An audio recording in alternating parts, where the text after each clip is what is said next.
Hello guys, আসসালামু আলাইকুম। আশা করি সকলে ভালো আছেন। তো আজকে দেখতে পাচ্ছি আমরা জামালপুর জেলার ইসলামপুর থানার গোয়ালেরচর ইউনিয়নে মণ্ডলপাড়া গ্রামে বিশাল একটি নৌকা বাইচ খেলার জন্য নৌকা বানানো হয়েছে। তো আপনারা ইতিমধ্যে দেখতেই পাচ্ছেন এলাকার মানুষ ভিড় জমিয়ে ফেলেছে নৌকাটি দেখার জন্য। তো নৌকাটি অনেক সুন্দর হয়েছে, আপনারাও দেখে নিন। তো দীর্ঘ 24 দিন পর কিন্তু আমাদের এই নৌকাটি বানানো সম্পন্ন হয়েছে। তো এলাকার মানুষ অনেকই খুশি যে নৌকাটা, তো আপনারা দেখতেই পাচ্ছেন ইতিমধ্যে এলাকার মানুষ অনেক খুশি। একটি বিয়ে বাড়িতে যেমন মানুষ হয় তেমনই মানুষ দেখতে পাচ্ছেন আপনারা। তো বিয়ে বাড়িতে যেমন করে বর পাত্রকে নামানো হয় পালকি থেকে, সেইভাবেই কিন্তু আমাদের এই নৌকাটি নদীতে নামানো হবে। তো আপনারা সবাই সাথেই থাকুন, ভিডিওর সাথেই থাকুন, সাথেই থেকে দেখুন কিভাবে নৌকাটি নামানো হয়। তো এত বড় নৌকা আমার জানার মতো আপনারা এর আগে কোনো জায়গায় দেখেননি। এক এক করে কিন্তু সবাই নৌকাটি এক হাতে হাতে করে ধরে নিল। তো আপনারা দেখতে থাকুন কিভাবে নৌকাটি পানিতে নামানো হয়। তো গ্রামের পাশে একটি নদী আছে ভৌমচাকে বলা হয় ব্রহ্মপুত্র নদী। তো এই নদীতে নামানো হবে নৌকাটি, আপনারা সবাই সাথেই থাকুন। তো সবাই কিন্তু নৌকাটি নিয়ে বের হয়ে গেল নদীর দিকে। তো আপনারা অনেকেই মনে করছেন যে নৌকাটি কিসের জন্য বানানো হয়েছে। নৌকাটি কিন্তু বানানো হয়েছে একদম নৌকাবাইজ খেলার জন্য। আপনারা গ্রাম বাংলায় দেখেছেন নাকি দেখেননি তা আমি জানি না। তো নৌকা খেলা কিন্তু অনেক পরিচিত এবং কি অনেক ফেমাস একটি খেলা, যে খেলাটি গ্রামের সকল ছোট থেকে শুরু করে বড় মুরব্বীরা চাচারা সব পছন্দ করে। তো তার কারণে আর কি নৌকাটা বানানো হয়েছে আমাদের এলাকা থেকে। তো আপনারা ভিডিওতে দেখতেই পাচ্ছেন যে মানুষজনের কেমন খুশি, কেমন মানুষজনের মুখে কেমন খুশি আনন্দ আপনারা দেখতেই পাচ্ছেন। ছোট ছোট পোলাপান থেকে শুরু করে বৃদ্ধ লোকরাও পর্যন্ত আমাদের নৌকার সাথে জড়িত আছে। তো আপনারা মানুষজনের কোলাহল দেখতেই পাচ্ছেন, কত মানুষ আশেপাশে। প্রায় অনেকজন মানুষ ধরার পর নৌকাটি আস্তে আস্তে নদীর দিকে নিয়ে যাচ্ছে।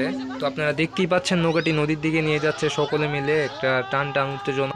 আসলে নৌকাটা নিয়ে আমরা সকলেই অনেক খুশি যে অনেক দিন পর আমাদের এই নৌকাটা বানানো হয়েছে।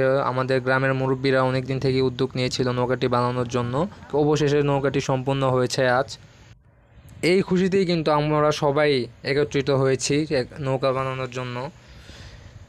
তো আস্তে আস্তে করে নিয়ে আসা হলো নৌকা ক্ষেতের মাঝখান দিয়ে। তো ওইরকম কোনো রাস্তাও নেই, একদম ক্ষেতের মাঝখান দিয়ে নিয়ে আনা হচ্ছে নৌকাটি।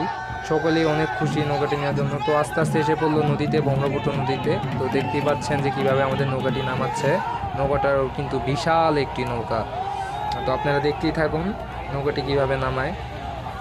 তো এইভাবেই কিন্তু আমাদের নৌকাটি পানিতে নামানো হলো অনেক দূর থেকে, প্রায় 1 কিলোমিটার রাস্তা মাথায় করে নিয়ে, ঘাড়ে করে নিয়ে আর কি আমাদের নৌকাটি পানিতে নামানো হলো। সবাই কিন্তু অনেক অনেক খুশি যে আমাদের কষ্ট সার্থক হলো। তো এইভাবেই কিন্তু আমাদের নৌকাটি ব্রহ্মপুত্র নদীতে নেমে পড়লো। তো নৌকাটা দিয়ে নিয়ে আমরা সকলে অনেক খুশি। তো নৌকা বাইচ খেলা কার না পছন্দ। যদি নৌকা বাইচ খেলা সম্পর্কে আপডেট জানতে চান আমাদের চ্যানেলের সাথে জড়িত থাকুন, এবং কি নৌকা খেলার সকল আপডেট পেতে আমাদের চ্যানেল সাবস্ক্রাইব করুন, এবং কি কমেন্টে আপনি ঠিকানা জানিয়ে দিন। প্রাচীনকাল থেকে গ্রামের কিন্তু একটি পরিচিত খেলা হলো নৌকা বাইচ খেলা, যেই খেলাটি সকলেই পছন্দ করে থাকে গ্রাম বাংলার মানুষজন। তো আপনারা যারা নৌকা বাইচ খেলা পছন্দ করেন অবশ্যই কমেন্টে জানাবেন। তো দর্শক মণ্ডলী, আপনারা দেখতেই পাচ্ছেন কিভাবে আমাদের নদীতে, ব্রহ্মপুত্র নদীতে নৌকাটি নামানো হলো। অনেক দূর থেকে কাঁধে করে নিয়ে তারপর নদীতে নামানো হলো। তো নৌকা খেলার সকল আপডেট যদি আপনারা পেতে চান আমাদের চ্যানেলের সাথে যুক্ত থাকুন, এবং কি চোখ রাখুন টিআর মিডিয়া 24-এ। তো আজকের মতো এইটুকুই, বিদায় নিচ্ছি।